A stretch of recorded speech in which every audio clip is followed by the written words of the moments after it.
Nous appelons Marie Biscardi. Qui peut m'aider? Vous? Vous? Ou peut-être vous, là-bas? J'ai besoin d'un avis. Cela fait quelques mois que je fais le même rêve. Je ne sais pas où je suis. Je ne sais pas quoi faire. Je me trouve dans une pièce blanche, complètement vide.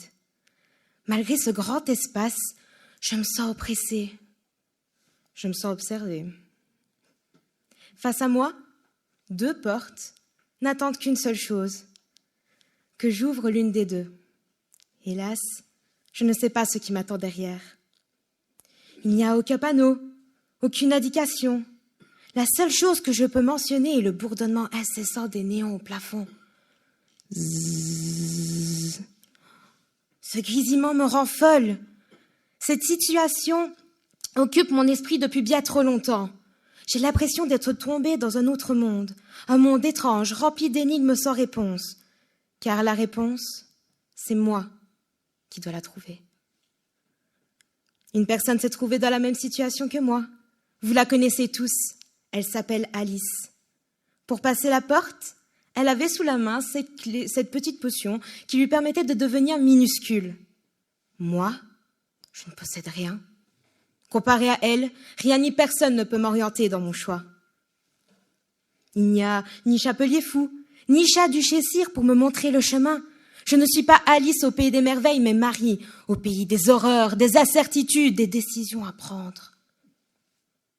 Voilà mon problème, mesdames et messieurs. Je dois choisir. Mais comment? Je suppose que je dois suivre mon instinct. Et si mon instinct me trompe? Et si mon instinct me mène vers le bon choix? Pour avoir une réponse, il faut que j'agisse. Alice ne savait pas ce qui se trouvait au fond de ce trou. Pourtant, elle a décidé un jour de se lancer.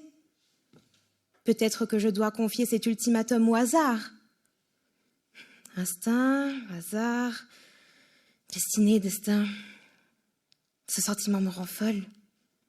Ce sentiment s'appelle le doute.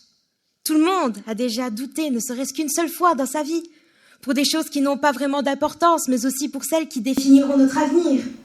Se décider sur le repas du soir, ses futures études, acheter ou pas l'album de notre groupe préféré, participer ou non à un concours d'éloquence. Certes, toutes ces décisions ne se situent pas au même niveau. Pourtant, quand elles apparaissent dans votre esprit, elles ne sont pas prêtes de partir. De plus, comme si ce n'était pas déjà difficile de prendre une décision, je me retrouve à douter d'un choix que je dois prendre dans un rêve. Rêve qui me hante sans cesse. Entendez-vous l'absurdité de cette situation? Je passe tellement de temps à douter, à hésiter dans la vie de tous les jours que maintenant, ce sentiment arrive à s'accaparer de mon inconscient. Une absurdité responsable d'elle-même. Voilà ce que je suis. Cette citation de Simone de Beauvoir correspond parfaitement à ma situation. Je me retrouve ici à cause de moi, à cause de mes pensées, du doute qui règne constamment dans mon esprit.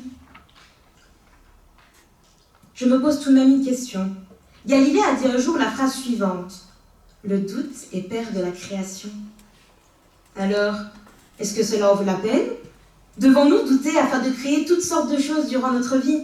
Ces choses concernent des objets, des expériences, des œuvres d'art. Afin que vous vous forgiez tous un avis face à cette question, je vous invite à me suivre, non pas au pays des merveilles, mais au pays du doute et de la réflexion. Une des portes que nous allons ouvrir est celle de René Descartes. Il explique que douter est important afin de se questionner, entre autres sur l'existence même de la réalité.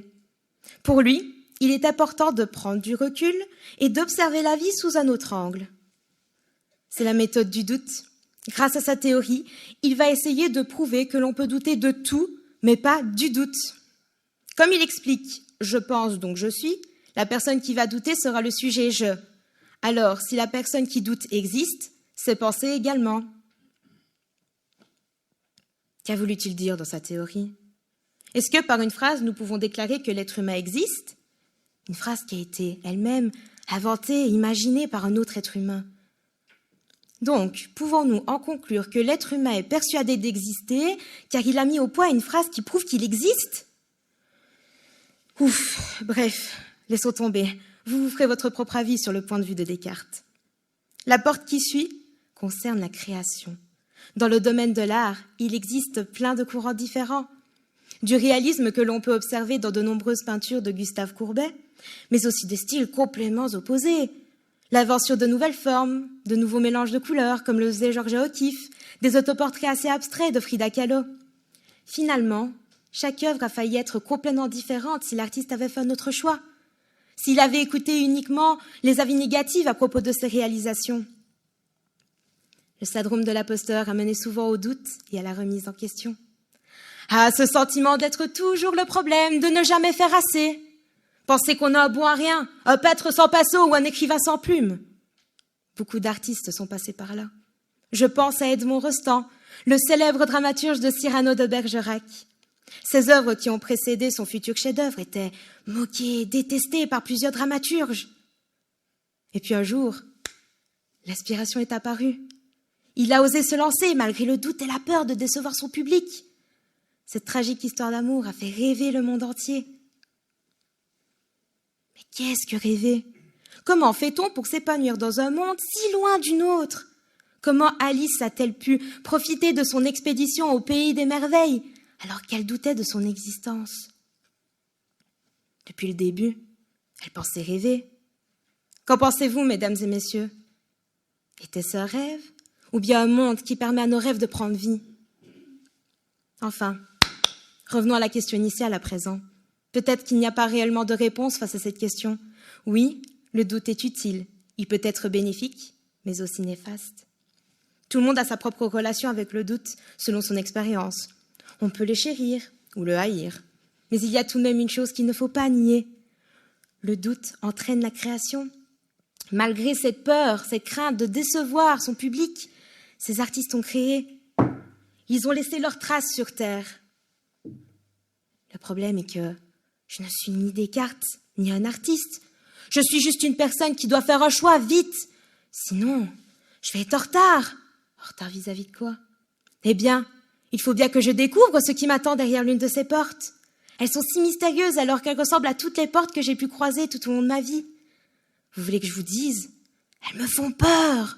J'ai peur de 2 portes blanches, simples et insipides. Alors pourquoi?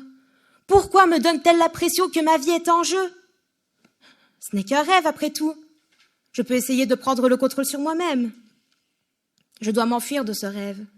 Alice a peut-être réussi à passer une porte et a vécu une expérience mémorable de l'autre côté. Mais moi, je suis bloquée. Bloquée dans le doute.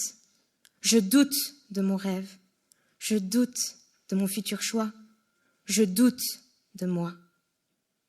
Vous l'avez compris, je n'ai pas confiance en moi, mais j'ai confiance en mon texte que je vous présente aujourd'hui.